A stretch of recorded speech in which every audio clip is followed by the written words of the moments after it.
চোর তোলাবাজ খুনি পোস্টারে সরগরম উত্তর ব্যারাকপুর। কাউন্সিলরদের রবীন্দ্রনাথ ভট্টাচার্যের বিরুদ্ধে বিস্ফোরক অভিযোগ। উত্তর ব্যারাকপুর পৌরসভার 23 নম্বর ওয়ার্ডের কাউন্সিলর তথা আইনজীবী রবীন্দ্রনাথ ভট্টাচার্যের বিরুদ্ধে এলাকা জুড়ে পোস্টার পড়ল।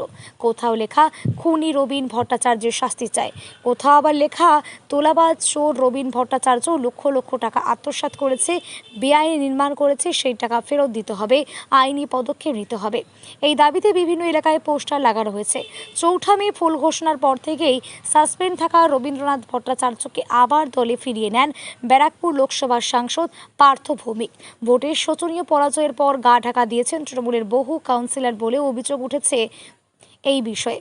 উত্তর ব্যারাকপুর পৌরসভার বিদায়ী চেয়ারম্যান মলয় ঘোষ বলেন, বিষয়টি আমার জানা নেই। রবীন্দ্রনাথ ভট্টাচার্য এখনো পর্যন্ত দলত্যাগ করেননি, বিষয়টি পুলিশ দেখবে, আইনের মতো চলবে। নোয়াপাড়া বিধায়ক অর্জুন সিং বলেন, কয়েকদিন আগে এক বয়স্ক ব্যক্তিকে মারধর করে বেআইনি নির্মাণের জন্য টাকা নেওয়া হয়েছে। যারা টাকা দিয়েছিলেন তারা টাকা না পেয়ে পোস্টার লাগিয়েছেন। যেহেতু উনি আইনজীবী তাই মানুষ বিশ্বাস করেছিলেন, এখন সেই মানুষেরাই তার বিরুদ্ধে পোস্টার দিচ্ছেন। সিআইসি রবীন ভট্টাচার্য আইনজীবী, বিশিষ্ট আইনজীবী, তার নামে চোর রবীন পোস্টার করেছে, লক্ষ লক্ষ টাকার মানুষের কাছ থেকে তুলেছে, তার এলাকায় তার বাড়ির সামনে পোস্টার করেছে। কি বলবেন আপনাকে?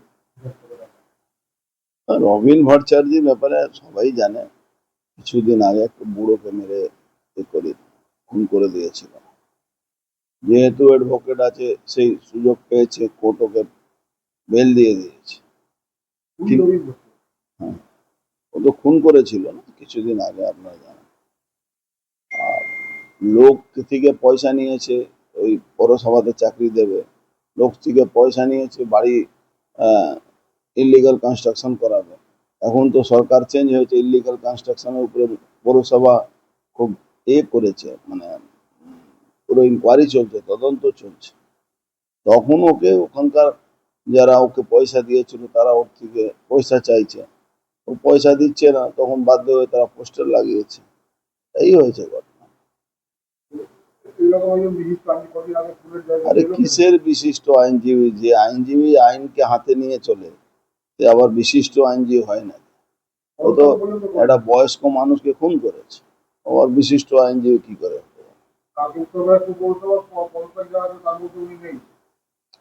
পদত্যাগ মধ্যে উনি নেই, সেটা তো উনি বলতে পারবেন। 23 জনে আপনার 23টা ওখানে আছে, 3 জন আগে মারা গেছে, 23টা কাউন্সিলরের বোর্ড আছে, তার 3 জন মারা গেছে। 19 জনের মধ্যে আমার যতটুকু খবর আছে 18 জন নাকি রিজাইন করেছে, উনি 2 জন রিজাইন করেননি, তাতে কি যায় আসে? ওরা মানুষ তাই জন্য খেপে গিয়ে হয়তো এই পয়সা চাইতে গেছে, পয়সা দাও আমাদের।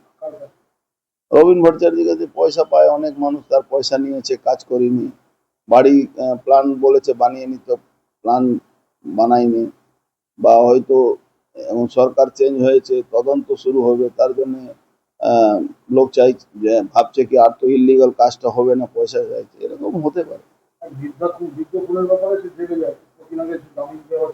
হ্যাঁ, ও তো অ্যাডভোকেট হওয়ার সুযোগে কিছু পেয়েছে, সুবিধা পেয়েছে। বেশিরভাগ অ্যাডভোকেটরা ওর হয়ে করেছে, যেহেতু অ্যাডভোকেটের ম্যাটার আছে। আমি ওই ব্যাপারে যাচ্ছি না, কিন্তু আইনের মতন চলবে। ওর এগেনস্টে যা মামলাগুলো আছে সব ভালো করে তদন্ত হবে। ওর এগেনস্টে অনেক মামলা আছে, অনেকবার ও তো জজকে গালাগালি করে, ও পুলিশকে গালাগালি করে, অনেকগুলো আছে। মামলাগুলো তো উঠবে, মামলাগুলো যে এফআইআর পুলিশ চেপে দিত, এই মামলাগুলো, সেই মামলাগুলো তো উঠবে।